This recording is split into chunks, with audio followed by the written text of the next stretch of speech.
एक बात जो हमेशा से लोगों के मन में बनी ही रहती है वो है ब्रह्मांड की उत्पत्ति। और इसके बारे में कई मत दिए गए हैं, जिसमें से एक बिग बैंग थ्योरी को साइंस में सही माना जाता है और एक तरह से इस मत को सपोर्ट भी किया जाता है। इसके कुछ प्रमाण भी हैं। वहीं दूसरी तरफ वैदिक शास्त्र को मानने वाले लोग साइंस की थ्योरी को सही नहीं मानते हैं। उनके अनुसार वेद में दिए गए ब्रह्मांड की उत्पत्ति के बारे में बताए गए तर्क ज्यादा प्रामाणिक हैं। लेकिन आखिर असल कहानी क्या है दोनों की? क्या वेदों में ब्रह्मांड की उत्पत्ति का सही से वर्णन है या फिर साइंस में बताई गई बात का प्रमाण पूर्ण रूप से नहीं है? तो आइए जानते हैं असल में सही क्या है। तो आप हमारे साथ बने रहिए वीडियो के एंड तक। साइंस पर नजर डालने से पहले हम थोड़ा भारत के प्राचीन इतिहास पर नजर डाल लेते हैं। ऐसा कहा जाता है कि भारत का वैदिक शास्त्र काफी पुराना है और इस वैदिक शास्त्र को रचने वाले महान ज्ञाता इस देश के ऋषि मुनि थे, जिनके पास ज्ञान का असीमित भंडार था, जिनके द्वारा कई शास्त्रों की रचना करी गई, जिसमें ब्रह्मांड से जुड़ी हुई बातें भी थी। उन्होंने सिर्फ धार्मिक किताबें ही नहीं लिखी, विज्ञान से जुड़ी हुई बातें भी लिखी हैं। उनके द्वारा लिखी गई कई किताबें नष्ट हो गई थी, जिससे कई बातें हमें जानने को मिली ही नहीं। बता दें, विद्वान आर्यभट्ट के द्वारा शून्य की खोज करी गई थी। आप जानते हैं कि बिना शून्य के किसी भी भौगोलिक यानी एस्ट्रोलॉजिकल खोज को करना आसान नहीं है। बिना जीरो मैथ की कल्पना अधूरी है। इसी तरह कहा जाता है कि बिना मैथ के ब्रह्मांड के बारे में सोचना सिर्फ एक कल्पना करना है। ये देखना दिलचस्प है कि विज्ञान के नवीनतम सिद्धांत हमारे वेदों के शुरुआती दार्शनिक विचारों के पीछे कैसे है। वैदिक विचारों के अनुसार ऐसा कहा जाता है कि विज्ञान के प्रिंसिपल वैदिक प्रिंसिपल के अंदर ही हैं। जो बातें ब्रह्मांड के बारे में विज्ञान में कही गई हैं, वो वैदिक शास्त्रों में पहले से ही वर्णित है।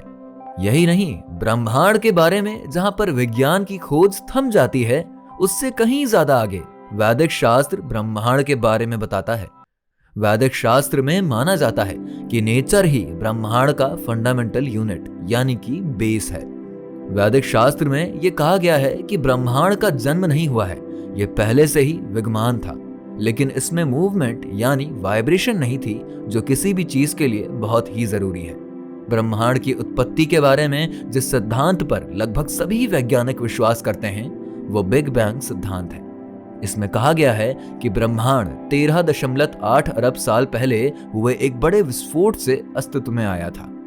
विज्ञान की शुरुआत की खोज में यह कहा गया है कि एटम यानी परमाणु ही ब्रह्मांड का सबसे स्मॉल पार्टिकल है, लेकिन जब इलेक्ट्रॉन की खोज करी गई तो उसे ब्रह्मांड का सबसे स्मॉल पार्टिकल कहा गया। इस तरह कहा जाता है कि इस ब्रह्मांड में कुछ पार्टिकल्स ऐसे हो सकते हैं जो सबसे स्मॉल हो, यानी इलेक्ट्रॉन से भी स्मॉल पार्टिकल्स हो सकते हैं। वो कई दशक तक प्रोटॉन और न्यूट्रॉन को स्मॉल पार्टिकल्स में ही गिना जाता था।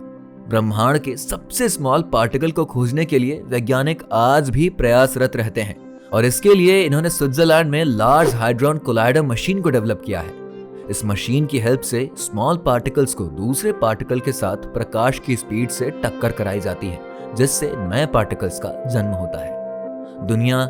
दुनिया की इस सबसे बड़ी मशीन की हेल्प से उस समय सफलता मिली जब न्यूट्रॉन और प्रोटॉन से भी छोटे पार्टिकल्स खोजे गए, जिन्हें क्वार्क कहा गया, जो न्यूट्रॉन और प्रोटॉन के मिलने से बने थे और एटम के न्यूक्लियस यानी एटम के केंद्र में मौजूद रहते थे। अब इस क्वार्क के बारे में वैज्ञानिकों को लगा कि इससे स्मॉल पार्टिकल हो ही नहीं सकता। आगे वैज्ञानिकों ने स्ट्रिंग थ्योरी पर काम किया। इस थ्योरी के अनुसार ऐसा कहा जाता है कि इस ब्रह्मांड में कई फिजिकल पार्टिकल्स सबसे स्मॉल नहीं हैं, बल्कि वाइब्रेटिंग स्ट्रिंग्स ही फंडामेंटल यूनिट्स हैं, जो अलग अलग फील्ड्स में मौजूद हैं और जब इन्हें एनर्जी मिलती है तो ये वाइब्रेट करते हैं और इनके वाइब्रेटिंग पैटर्न से नए पार्टिकल्स का निर्माण होता है। अब जब हम वैदिक थ्योरी पर आते हैं तो वो ये बात बताता है कि यही स्ट्रिंग्स हैं जो मैटर यानी पदार्थ का सबसे स्मॉल पार्ट यानी यूनिट होती है। ब्रह्मांड में मौजूद अलग अलग फील्ड्स में इन्हीं स्ट्रिंग्स की मदद से वाइब्रेशन शुरू हुई और इस तरह नए पार्टिकल्स बनते गए, जिसमें टेम्परेचर, लाइट जैसे फील्ड्स का निर्माण हुआ।